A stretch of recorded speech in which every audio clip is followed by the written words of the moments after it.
Glória a Deus. Pode Senhor, igreja? Pode. Bom, semana passada eu vim na igreja, né, e o pastor me fez fazer um voto.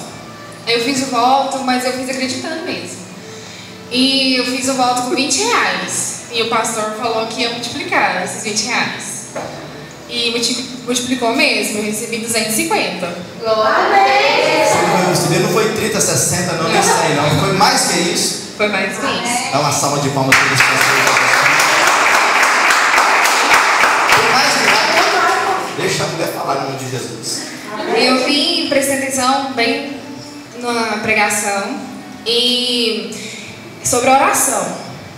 E eu sempre levanto às 3 horas da madrugada para me orar.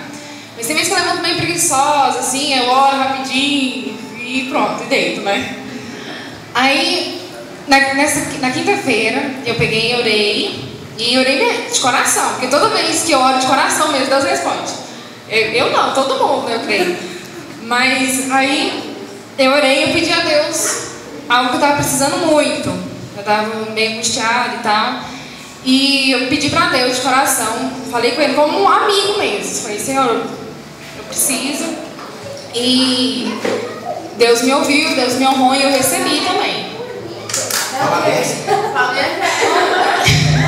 É porque para muitas pessoas talvez não vai parecer bênção, mas era no meu serviço, sabe? Eu queria muito sair de lá, mas eu não queria pedir conta, né? Eu queria muito, muito sair de lá porque eu não estava muito feliz. E quando a gente faz algo que a gente não está feliz, não faz bem feito.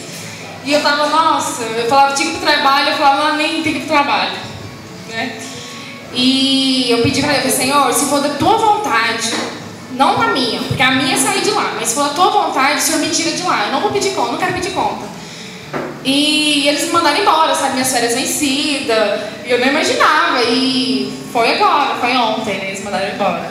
Pra honra e glória do Senhor, porque eu queria muito. Glória a Deus, aleluia. Deus escutou a oração da serva de Deus e honrou ela para honra e glória do Senhor Jesus. Amém. Amém. Não